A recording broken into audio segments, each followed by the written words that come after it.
Hi friends, വെൽഹത്താണ് royal custom motors Kavannur. Royal custom motors Kavannur Malappuram ജില്ലയിലെ അരീക്കോട് കാവന്നൂരാണ് സ്ഥലം വരുന്നത്. ഒരുപാട് സ്ഥലം ചോദിക്കുന്നത് മലപ്പുറം ഡിസ്ട്രിക്റ്റിലാണ് കിടക്കുന്നത്. കോഴിക്കോടിൻ്റെ ഒക്കെ ഒരു ബോർഡർ ആയിട്ട് വരുന്ന സ്ഥലമാണ്. ബോർഡർ അല്ല, ഇവിടുന്ന് ഒരു 10 കിലോമീറ്റർ പോയാൽ കോഴിക്കോടിൻ്റെ ബോർഡറായി ഇതിൻ്റെ അടുത്ത് ഉള്ള കേട്ടോ. അപ്പോൾ ഇത് വണ്ടി 86 മോഡൽ വണ്ടിയാണ്. 86 മോഡൽ വണ്ടി പക്ക സ്റ്റാൻഡേർഡ് റൂം. നമ്മൾ കൂടുതലായിട്ടും ചെയ്യുന്ന സ്റ്റാൻഡേർഡിൻ്റെ ലൈനൊക്കെ ഇട്ടിട്ട് പക്ക ഒരു റെട്രോ സ്റ്റൈലാണ് കൂടുതലായിട്ടും ഡിസൈൻ ചെയ്ത് ചെയ്യാറുള്ളത്. വളരെ റയറായിട്ട് ആളുകൾ ചെറിയൊരു മോഡിഫിക്കേഷന് വേണമെന്ന് ആഗ്രഹം താല്പര്യം പ്രകടിപ്പിക്കാറുണ്ട്. അതിൻ്റെ അടിസ്ഥാനത്തിൽ ചെറിയ രീതിയിലൊരു മാറ്റം വരുത്തിയിട്ടുള്ള ഒരു വണ്ടിയാണത്.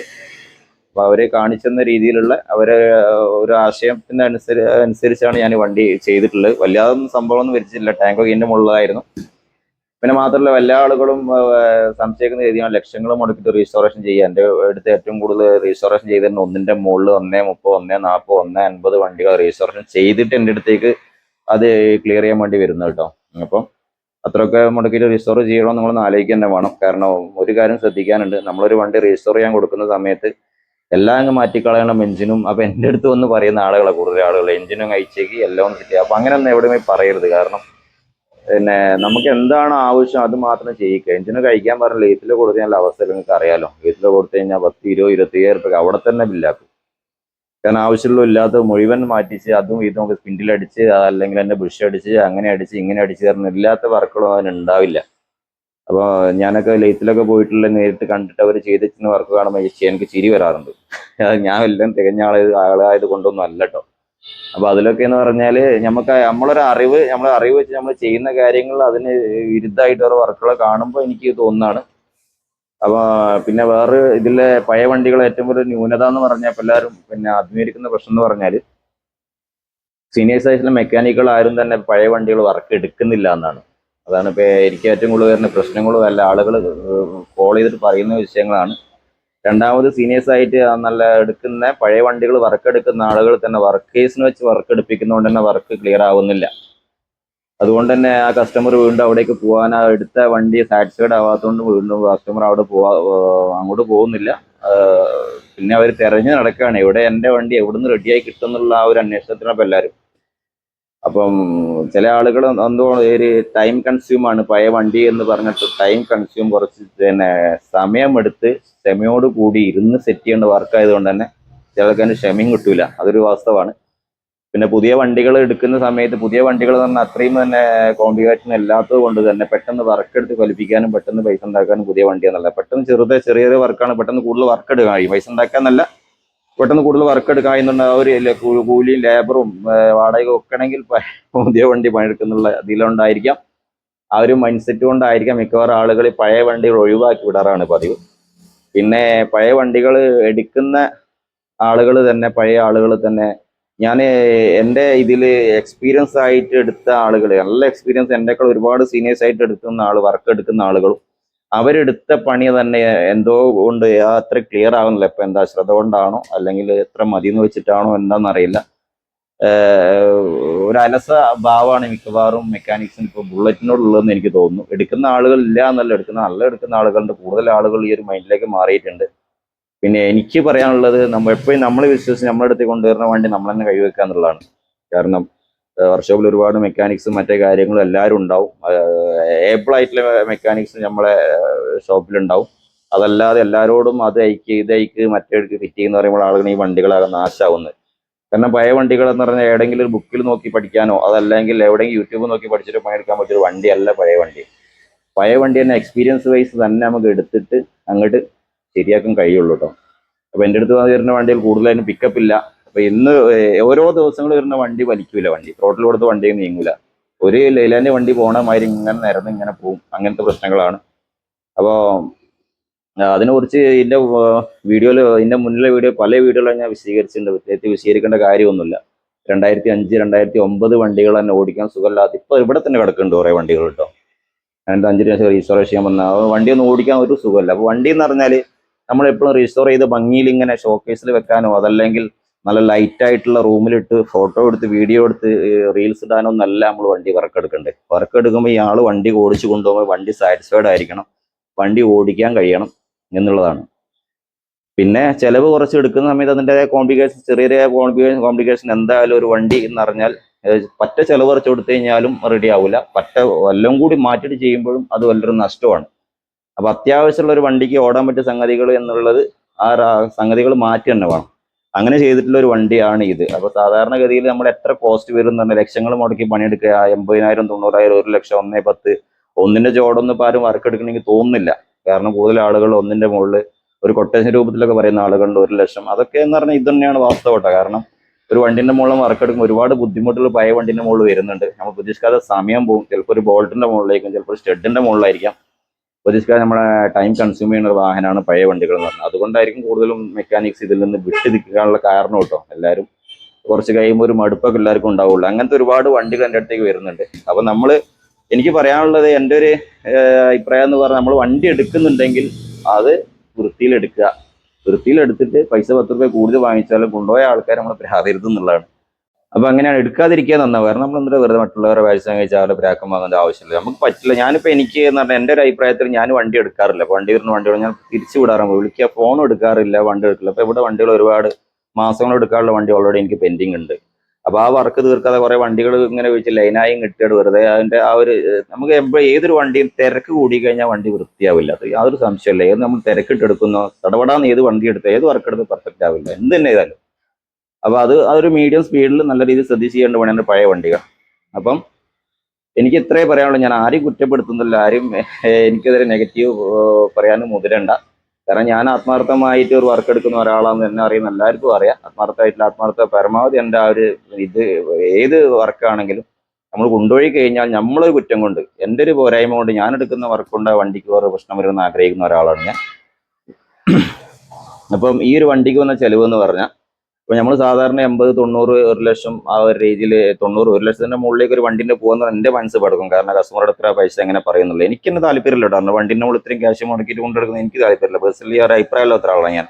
അപ്പൊ ഏതൊരു വണ്ടിയും നമുക്ക് ഒരുപാട് സ്പെയർ പാർട്സ് വാങ്ങിയിട്ട് മാറ്റിയെടുക്കുക, അതല്ലെങ്കിൽ കമ്പനിക്ക് ലാഭം ഉണ്ടാക്കാൻ വേണ്ടി, അല്ലെങ്കിൽ പോയി പാർട്സ് വാങ്ങിയിട്ട് പിന്നെ ഷോപ്പുകാർക്ക് ലാഭം ഉണ്ടാക്കാൻ വേണ്ടിയിട്ടുള്ള ആ ഒരു ഇതിലേക്ക് നമ്മൾ ആ ഒരു മൈൻഡ് സെറ്റിലേക്ക് പോവാതെ, എന്താണോ ഈ വണ്ടിക്ക് വേണ്ടത്, അത്യാവശ്യം എങ്ങനെ ഒരു വണ്ടി വരുമ്പോൾ നമ്മൾ ആദ്യം മനസ്സിൽ, എനിക്ക് എൻ്റെ ഒരു അഭിപ്രായത്തിൽ ഏറ്റവും ചുരുങ്ങിയ ലെവലിൽ എങ്ങനെ എടുത്ത് തീർക്കാന്നുള്ള മൈൻഡ് ആയാലേ നമുക്കും ഒരു തൃപ്തി ഉണ്ടാകും. കാരണം നമുക്ക് ചുരുങ്ങിയ വണ്ടി ഇറങ്ങി എന്നുള്ളൂ.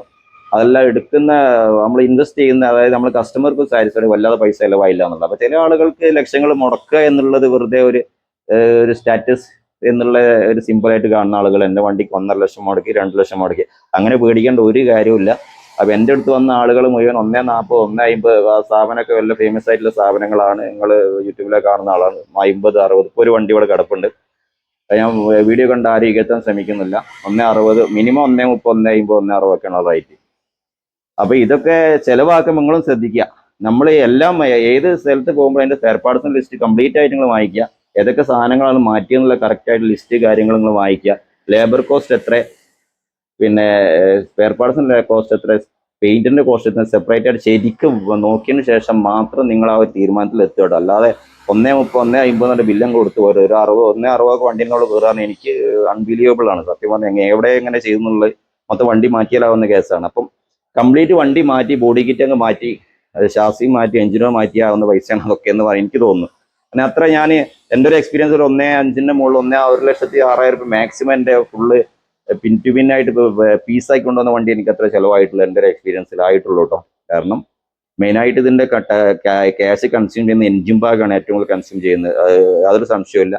ഇങ്ങനെയൊക്കെ എടുത്തു കഴിഞ്ഞാൽ എഞ്ചിൻ പെർഫെക്റ്റ് ആയിട്ട് ഓടുന്നു, അതങ്ങ് ഓടുന്നില്ല. അതാണ് ഇപ്പോഴത്തെ ഒരു അവസ്ഥ കേട്ടോ. കാരണം ടെക്നിക്കലായിട്ടും ആ ഒരു മെഷർമെന്റ് നോക്കിയിട്ടും ക്ലിയറൻസ് നോക്കിയിട്ടും പണിയെടുക്കുന്ന ലെയ്ത്ത് വർക്കേഴ്സും വളരെ കുറവാണ്, ഇല്ല എന്ന് തന്നെ പറയാം. അപ്പം അതൊക്കെയാണ് നമ്മളൊരു പോരായ്മ. എനിക്ക് വർക്ക് എടുത്ത് ഫലിപ്പിക്കണമെങ്കിൽ നല്ല രീതിയിൽ ലെയ്ത്ത് വർക്ക് എടുക്കുന്ന ഒരാളുമാണ്, എന്നാലും എനിക്ക് വർക്ക് എടുത്ത് ക്ലിയർ ആയിട്ട് തരാൻ പറ്റുള്ളൂ. അത് നമുക്ക് പറഞ്ഞാൽ കറക്റ്റ് അതിന്റെ മെഷർമെന്റ് നോക്കി ടോർക്ക് നോക്കി കറക്റ്റ് സെറ്റ് ചെയ്യാന്നുള്ള മാത്രമേ എഞ്ചിന്റെ കാര്യങ്ങൾ. അപ്പം ഇത് ലെയ്ത്തിൽ നോക്കി ചെയ്യേണ്ട കാര്യങ്ങൾ ലെയ്ത്ത് വർക്കേഴ്സ് ആണ്. അപ്പൊ അതിനെക്കുറിച്ചുള്ള ഡീറ്റെയിൽസ് ഉള്ള വീഡിയോ അടുത്ത വീഡിയോയിൽ ഞാൻ കറക്റ്റ് ഓരോ കാര്യങ്ങളും അപ്ഡേറ്റ് ചെയ്ത് തരാം. ഞാൻ സ്വന്തമായിട്ടുള്ള ലെയ്ത്ത് ചെയ്യാനുള്ള പിന്നെ ആഗ്രഹമുണ്ട്, ഒരു പ്ലാനിങ് ഉണ്ട് എനിക്ക്. എൻ്റെ കാര്യങ്ങൾ എനിക്ക് തന്നെ മറ്റുള്ളവരോട് പോയി ആയിട്ട് കൈയും കാലും മുറിച്ച് ചെയ്യിക്കുന്നേക്കാളും നല്ല എനിക്ക് എൻ്റെ വർക്ക് ഞാൻ തന്നെ ചെയ്യാന്നുള്ളൊരു പ്ലാനിലേക്കാണ് ഞാൻ പോയിക്കൊണ്ടിരിക്കുന്നത്. അപ്പം എന്ത് തന്നെ ആയാലും ഓവർ പൈസ മുടക്കിയിട്ട് വണ്ടി റീസ്റ്റോർ ചെയ്യുന്നതിൽ എനിക്കൊരു അഭിപ്രായമില്ല. പിന്നെ ഒരു ഷോപ്പിലേക്ക് പോയാൽ ഫുള്ളായി എന്താന്ന് വെച്ചാൽ മാറ്റിയാട് ചെയ്താളെന്ന് പറഞ്ഞാൽ ലക്ഷങ്ങൾ ബില്ലിങ് തരും, അതിൽ യാതൊരു സംശയമില്ല. പോകണം. നമുക്കൊരു ഐഡിയ വേണം എന്തുകൊണ്ടാണെങ്കിലും ബിൽ ടു ബിൽ ഡീറ്റെയിൽ ആയിട്ട് പറയുക, എത്ര ചെലവ്, എത്ര പൈസ, എന്ത് എന്നുള്ളത്. അതങ്ങനെ തന്നെ ചെയ്ത് കഴിഞ്ഞാൽ നമുക്ക് കറക്റ്റ് ആയിട്ട് എവിടെ പൈസ പോയെന്നുള്ളത് അറിയാൻ പറ്റും. ഓക്കെ, അപ്പം ഇതിന് വന്നിട്ടുള്ള ക്യാഷ് എന്നിട്ട് ചെയ്തേക്കുന്നത് ഈ സീറ്റ് എന്ന് പറഞ്ഞാൽ കസ്റ്റമർ താല്പര്യപ്രകാരം സീറ്റ് ഇങ്ങനെ ചെയ്ത് കൊടുക്കായിരുന്നു. പിന്നെ സാരി കാർഡ് നമ്മൾ ചെയ്ത് കൊടുത്തു. റോയൽ തിരൂർ എന്നുള്ള സോറി അങ്ങനെ പറയല്ല, തിരൂര് എന്നുള്ള ഒരു എംബ്ലം നമ്മൾ ചെയ്തിട്ടില്ല. ഇതിങ്ങനെ നമ്മളെ പരസ്യം എന്ന് പറഞ്ഞാൽ നമ്മളെ വണ്ടിന്റെ മുകളിൽ നമ്മളെ പരസ്യം വെക്കാൻ പാടില്ല. വണ്ടിന്റെ ഓണർ വേറെയാണ്. നമ്മളെ പരസ്യം വെക്കണം എന്നുണ്ടെങ്കിൽ വണ്ടി നമ്മളതായിരിക്കണം.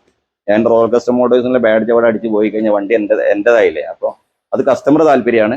പിന്നെ ഇവിടുന്ന് വർക്ക് എടുത്തു അവർ ബാഡ്ജ് വെക്കണം എന്നുള്ളത്. അതുകൊണ്ട് ഞാൻ എൻ്റെ ഒരു റോയൽ കസ്റ്റം മോട്ടോഴ്സ് എന്നുള്ള ഒരു വണ്ടിയിൽ ഞാൻ ഒരു സ്റ്റിക്കർ വരെ അവിടെ പതിപ്പിച്ച് കൊടുക്കാറില്ല. അത് അവരെ താല്പര്യം, അവർ വേണമെങ്കിൽ അവർക്ക് ചെയ്യാം. അതല്ലാതെ ഒരു ഇതിന്റെ മുകളിൽ നമ്മൾ ചെയ്യുന്നില്ല. അതൊക്കെ CNC കട്ട് ചെയ്തിട്ട് സ്റ്റീൽ ഇത് ചെയ്തിട്ടാണ് ഇവർ ചെയ്യുന്നത്. CNC കട്ട് റോയൽ തിരൂർ എന്നുള്ള അത് വെക്കുന്നുണ്ട്. നമ്മൾ റോയൽ കസ്റ്റം മോട്ടോഴ്സ് നമ്മൾ വെക്കുന്നില്ല. അവിടെ കുറ്റപ്പെടുത്തല്ല, നമ്മൾ ചെയ്യുന്നില്ല എന്ന് മാത്രമേ ഉള്ളൂ കേട്ടോ. പിന്നെ ഇതിൽ വന്നേക്കുന്ന ചെലവ് എന്ന് പറഞ്ഞാൽ കംപ്ലീറ്റ് നമ്മൾ എഞ്ചിന്റെ വർക്ക് എടുത്തില്ല. എല്ലാവരും എൻ്റെ അടുത്ത് കാരണം എഞ്ചിൻ വർക്ക് ഞാൻ അയക്കാൻ പറയില്ല. കാരണം നല്ലോണം ഓടുന്ന ഒരു വണ്ടി ഓടിക്കോട്ടെ എന്ന് വെക്കുക. വണ്ടി സൗണ്ട് ചെയ്യുന്ന സമയത്ത് മാത്രമേ എഞ്ചിൻ അയക്കുക, അല്ലാതെ ഒരിക്കലും എഞ്ചിൻ അയക്കാൻ പറയരുത്. കാരണം അങ്ങനെ നിർബന്ധാവസ്ഥയിൽ എഞ്ചിൻ അയച്ച വണ്ടികൾക്ക് എഞ്ചിൻ മാത്രം അയച്ചുകൊണ്ട് എഞ്ചിൻ ഫ്ലഷ് ചെയ്തെടുക്കാൻ പറ്റും. കൂളായിട്ട് ഫ്ലഷ് ചെയ്ത് നിർത്തിയിട്ട വണ്ടികൾ എഞ്ചിൻ ഓയിലൊക്കെ കറക്റ്റ് അതിൻ്റെ സ്ലെഡ്ജൊക്കെ ഫ്ലഷ് ചെയ്ത് വൃത്തിയാക്കിയതിന് ശേഷം ഓയിൽ ഒഴിച്ച് വണ്ടി ഓടുക കേട്ടോ. അത് വേറെ സ്മോക്കോ കാര്യങ്ങളോ കംപ്രഷൻ ലോസ് ഉണ്ടെങ്കിൽ മാത്രം എഞ്ചിൻ അയക്കേണ്ട കാര്യത്തിൽ ആലോചിക്കേണ്ട ആവശ്യമുള്ളൂ. എഞ്ചിൻ അയക്കാനൊക്കെ പറഞ്ഞാൽ എന്തായാലും 10-30,000 രൂപ കയ്യിൽ നിന്ന് പോണ വഴി കാണില്ല. ഒരു മിനിമം അല്ല എനിക്ക് തോന്നുന്നു 10-30-35 ആയിട്ട് ബില്ല് എനിക്ക് കുറേ കാണിച്ചു തന്നിട്ടുണ്ട്. അപ്പോൾ അത് അങ്ങനെയാണ്. ആ പൈസ വെറുതെ ഓടുന്ന വണ്ടിയാണെങ്കിൽ നല്ല സൈലന്റ് ആക്കണം. വല്ലാതെ സൈലന്റ് ആക്കണം എന്ന് ആഗ്രഹം വണ്ടിക്ക് ഇല്ലാതിരിക്കുക. വല്ലാതെ സൈലന്റ് ആക്കിയ വണ്ടി ഒന്നും അധികം ലോങ് ഒന്നും ഓടാൻ പറ്റില്ല കേട്ടോ. ഓവർ ടൈറ്റ് ചെയ്തിട്ട് എല്ലാ ആവശ്യമില്ലാത്ത സാധനങ്ങൾ ഓവർ വലിച്ച് ടൈറ്റ് ചെയ്തിട്ടിട്ട് വണ്ടി ആ ഒരു ലോങ് ഓടാൻ പറ്റാത്ത കണ്ടീഷൻ ഉണ്ടാവും. എപ്പോഴും ഒരു ക്ലിയറൻസ് ഉണ്ടാകുന്ന വണ്ടിക്ക് ചെറിയൊരു സൗണ്ട് ഉണ്ടാവും. അതും മനസ്സിലാക്കണം. ഫുൾ സൈലന്റ് എന്ന വണ്ടി ഇല്ല, അങ്ങനെ സംഗതി. അത്രയും ഹെവി എഞ്ചിനാണ്. എഞ്ചിൻ വർക്ക് ചെയ്യുമ്പോൾ ചെറിയ ക്ലിയറൻസ് നമ്മൾ ചെറിയ സൗണ്ട് ഉണ്ടാവും. അത് അറിയാവുന്നവർക്ക് അറിയാം, അല്ല അറിയാത്തവർക്ക് വേണ്ടിയിട്ടാണ് പറയുന്നത്. അറിയാത്തവർക്ക് ശരിക്കും മനസ്സിലാവും ഞാൻ പറയുന്ന കാര്യം എന്താണെന്നുള്ളത്. അപ്പം ഇതിന് നമ്മൾ ടാങ്കിന് ഒരു ഗ്രില്ല് നമ്മൾ എക്സ്ട്രാ ചെയ്തിട്ടുണ്ട്. അത് കസ്റ്റമർ പറഞ്ഞാണ് ടാങ്കിൽ ഗ്രില്ല് ചെയ്ത്. ഈ കളറും കസ്റ്റമർ സെലക്ട് ചെയ്ത കളർ തന്നെയാണ്. നമ്മളിവിടെ സ്ഥിരമായിട്ട് അടിക്കുന്ന കളർ കുറച്ച് ഡാർക്കാക്കി ചെയ്തിട്ടുണ്ട്. പിന്നെ കുറച്ച് ഒരു പേളൊക്കെ ഇട്ടിട്ടാണ് ചെയ്തത്. പിന്നെ ഏതൊരു പെയിന്റിങ് വീഡിയോ നിങ്ങൾ കണ്ടിട്ടാണെങ്കിൽ വീഡിയോ സൂം ചെയ്ത് നോക്കി, സൂം ചെയ്ത് നോക്കിയിട്ട് കട്ടിങ് പോളിഷ് സംഗതി നമ്മൾ ഈ ഇതിന്റെ മുകളിൽ ഒരു വാക്സ് കോട്ട് പോളിഷ് ചെയ്തിട്ടില്ല, തുടച്ചും എടുത്തോളൂ. ഒരു വാക്സ് കോട്ടോ ഒരു കട്ടിങ് പോളിഷ് ഒന്നും ഉണ്ടാവും. പക്ക ക്ലിയർ കോട്ടാണ് കേട്ടോ. 5 കോട്ട് ക്ലിയർ കോട്ട് നമ്മൾ ഇതുണ്ടാവുക. ആ ക്ലിയർ കോട്ട് പക്ക ഗ്ലോസിൽ അവിടെ കിടക്കുന്നത്. മങ്ങ സംഗതി കഴുകി കഴിഞ്ഞാൽ പൂവ് ഒന്നുമില്ല. ഇപ്പൊ കട്ടിംഗ് പോളിഷ് എന്താണ്, എങ്ങനെയാണ് കട്ടിംഗ് പോളിഷ് തിരിച്ചറിയുന്ന അടുത്ത വീഡിയോയിൽ കാണിച്ചു തരാം. അങ്ങനെയാണ് വണ്ടി പെയിന്റ് ചെയ്ത് തന്നെന്നുള്ള അടുത്ത വീഡിയോ ഡീറ്റെയിൽസ് ആയിട്ട് ചെയ്ത് കാണിച്ചു തരുന്നുണ്ട്. അപ്പൊ നമ്മൾ അങ്ങനെ ഒന്നുമില്ല. റീസ്റ്റോറേഷന് ഫസ്റ്റ് ഓഫ് ഓൾ ശ്രദ്ധിക്കേണ്ട കാര്യം പെയിന്റിങ്ങിനാണ്, യാതൊരു സംശയമില്ല. പിന്നെ വണ്ടി ഓടിക്കാൻ അത് ഓക്കെ ആയിരിക്കണം. നമ്മൾ വർക്കാത്ത വണ്ടി ഓടിക്കാൻ ഓക്കെ ആയിരിക്കണം. ഞങ്ങൾ പറഞ്ഞ് നശിപ്പിക്കണമൊന്നുമില്ല. നമ്മൾ ഇതിന് ടോട്ടൽ വന്ന കോസ്റ്റ് എന്ന് ജസ്റ്റ് 63 രൂപ, 63,000 രൂപയാണ് വില ചെലവ് വന്നേക്കുന്നത്. ഗിയർ ബോക്സിന്റെ വർക്ക് ചെയ്തിട്ടുണ്ട് കേട്ടോ. അപ്പോൾ എഞ്ചിൻ ക്ലച്ച് അങ്ങനത്തെ കാര്യം അത്യാവശ്യം സർവീസ് നമ്മളെ ഭാഗങ്ങൾ ഏതൊക്കെ അയക്കുന്നതൊക്കെ അറിയാലോ. എഞ്ചിൻ രജിസ്ട്രേഷൻ ആ ഭാഗങ്ങൾ മുഴുവൻ മാറ്റിയിട്ടുണ്ട്. അപ്പം വേറെ ഭാരിച്ച അനാവശ്യമായിട്ടുള്ള ചിലവുകളൊന്നും വരുത്തിയിട്ടില്ല.